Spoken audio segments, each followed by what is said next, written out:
এই মুহূর্তে আমরা একটা মতাদর্শিক সংগ্রামের মধ্যে আছি পার্টির মধ্যে, এবং এই জিনিসটা জনগণের পার্টি হয়ে উঠছে, কারণ এইটার মধ্যে জনগণও পার্টিসিপেট। আমি যখন এখানে এসেছি তখন কিন্তু আমাকে একেবারেই মেনে নিতে হয়েছে যে আমি আমার বামপন্থা ধরে রাখতে পারবো না। আমার বামপন্থা থেকে আমার যে প্রাক্তন যেই ভাবনা চিন্তা আছে এগুলা থেকে আমাকে বের হতে হবে। আমি যদি ওটাতে রিজিড থাকি তাহলে আমি মধ্যপন্থায় পৌঁছাতে পারবো না। বিষয়টা হচ্ছে তো এটার তো একটা খুবই নিদারুণ ঘটনা যে বাংলাদেশে আসলে পলিটিক্যাল পার্টিগুলোর অভ্যন্তরে কোনো ধরনের ইন্টারপার্টি ডেমোক্রেসি নাই। ইন্টারপার্টি ডেমোক্রেসি থাকলে আসলে চাঁদাবাজি, দুর্নীতি, স্বৈরাচারী মনোভাব এগুলো টেকার কথা না দলগুলোতে। সো আমাদের দলগুলো আসলে ইউনিফাইং একটা ক্যারেক্টার হিসেবে সারাক্ষণ প্রতীয়মান হয়। চাঁদাবাজি করলেও তারা ইউনিফাইং থাকেন, তারা যদি যদি স্বৈরাচারী কোনো মনোভাব কোনো কিছু চাপায় দিতে চান তাও ওনারা ইউনিফাইড থাকেন, এবং কোনো কিছুতেই তাদেরকে আসলে বিচলিত করা যায় না। এক অদ্ভুত ব্যাপার যে পার্টিকে ইউনিফাইড রাখতে হবে এটাই একমাত্র লক্ষ্য, কিন্তু জনগণকে সার্ভ করতে হবে এটা একমাত্র লক্ষ্য নয়। আমার জায়গা থেকে আমি মনে করি যে আমরা যে স্বপ্ন দেখে এই গণঅভ্যুত্থানে অংশ নিয়েছিলাম এবং পরবর্তীতে একটি লজিক্যাল কারণেই, সঙ্গত কারণে একটা পলিটিক্যাল পার্টি গড়ে উঠেছে, সেই পার্টিটাকে আমরা একটা মধ্যম পন্থার রাজনীতির দিকে আমরা নিতে চেয়েছিলাম। সেই মধ্যমপন্থার রাজনীতিতে নিতে গেলে আপনাকে ডান বাম নানান ধরনের মানুষের মতাদর্শ এনে আপনাকে এখানে একত্র করতে হয়, এবং আমি নিজে আসলে একটা লেফট ওরিয়েন্টেড লোক, আমার পলিটিক্যাল ওরিয়েন্টেশন সেভাবে হয়েছে। কিন্তু আমি যখন এখানে এসেছি তখন কিন্তু আমাকে একেবারেই মেনে নিতে হয়েছে যে আমি আমার বামপন্থা ধরে রাখতে পারবো না। আমার বামপন্থা থেকে আমার যে প্রাক্তন যেই ভাবনা চিন্তা আছে এগুলা থেকে আমাকে বের হতে হবে। আমি যদি ওটাতে রিজিড থাকি তাহলে আমি মধ্যপন্থায় পৌঁছাতে পারবো না। একইভাবে আমি জানি অনেক ডানপন্থী মানুষও আছেন এখানে যারা আসলে তার জায়গাটাকে পার্টির জন্য, পার্টির মতাদর্শের স্বার্থে তারা কিন্তু স্যাক্রিফাইস করে পার্টিটা করছেন। এরকম একটা অ্যামালগেমেশন এবং সমন্বয়ের মধ্যে দিয়ে কিন্তু এই জায়গাটা ডেভেলপ হয়েছে।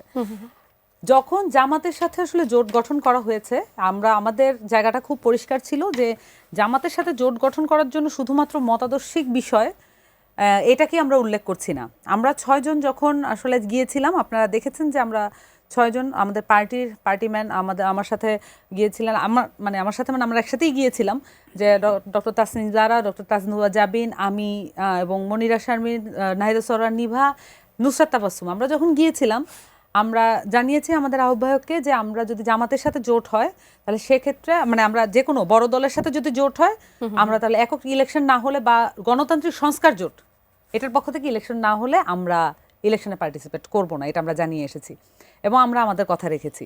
এবং আমরা পরবর্তীতে আসলে কে কখন পদত্যাগ করবে এই জিনিসগুলো আসলে আমাদের এটা প্রত্যেকের ব্যক্তিগত সিদ্ধান্ত, এটা প্রত্যেকের ব্যক্তিগত সিদ্ধান্ত। এবং এই জিনিসটা ওই যেটা আমরা ইলেকশন করব না এই বিষয়টা আসলে কাকতালীয়ভাবে আমাদের একই রকম হয়েছে, এইটাও পরিকল্পিত কোনো মুভ নয়। পরবর্তীতে আসলে আমি যেটা মনে করি যে এখানে আমার 2 সহযোদ্ধা এবং আমি খুবই এফেক্টেড এটা নিয়ে, কারণ আমি যে লড়াইটাতে নেমেছি এই লড়াইটাতে তাদের 2 জনকে আমার সাথে পাওয়াটা খুবই দরকার ছিল। এবং ডক্টর তাসনিম জারা এবং ডক্টর তাজনুবা জাবিন 2 জনই পার্টিতে এখন নেই। আমি আসলে একটা কনসাল্ট করার জন্য তাদেরকে এখন আর ফোন করতে পারছি না এই বিষয়ে। সো সেই জায়গা থেকে আমি সহযোদ্ধাহীন হয়েছি, কিন্তু আমি পার্সোনালি মনে করি যে মধ্যমপন্থার ফাইটের জন্য আমরা এসেছিলাম এই পার্টিতে সেটা ওভার দ্য নাইট হবে এটা আমি এক্সপেক্ট করি নাই। এতদিন পার্টিও সংগ্রাম করেছে, আমরাও সংগ্রাম করেছি। আমি মনে করি যে এই মুহূর্তে আমরা একটা মতাদর্শিক সংগ্রামের মধ্যে আছি পার্টির মধ্যে, এবং এই জিনিসটা জনগণের পার্টি হয়ে উঠছে, কারণ এইটার মধ্যে জনগণও পার্টিসিপেট করছে। আমি সামান্থা একটু জানতে চাইবো যে আপনি বললেন যে এনসিপির মধ্যে থেকে আপনি মধ্যম পন্থার জন্য আসলে যে ফাইটটা দেবেন সেই ফাইটে আসলে আপনি কাকে পাশে পাবেন? কারণ এনসিপির গত কয়েক মাসে লক্ষ্য উদ্দেশ্য আমরা যতটুকুই দেখেছি সেটা কার্যক্রম যতটুকু ছিল সেটা হচ্ছে নির্বাচন কেন্দ্রিক। বিভিন্ন সময় বিভিন্ন দলের সাথে তারা আলোচনা করছে, কখনো বিএনপির সাথে, কখনো এর আগে 3টি দল মিলে তারা একটা জোট করার চেষ্টা করেছে এবং এখন জামাতের সঙ্গে যোগ দিল। সেক্ষেত্রে এনসিপির কার্যক্রম আমরা কতটুকু দেখেছি, বা এনসিপি আপনি বলছেন যে এখানে থেকে মধ্যম পন্থার জন্য আপনি লড়াই করবেন, আপনি কি সেখানে আসলে সাপোর্টটা পাবেন কিনা? এটা তো খুব গুরুত্বপূর্ণ প্রশ্ন। এখানে একটা ঐতিহাসিক জায়গা তৈরি হচ্ছে। বিষয়টা হয় পার্টির যে আমি বা আমি আসলে আমরা কেউ কারো লিডে না।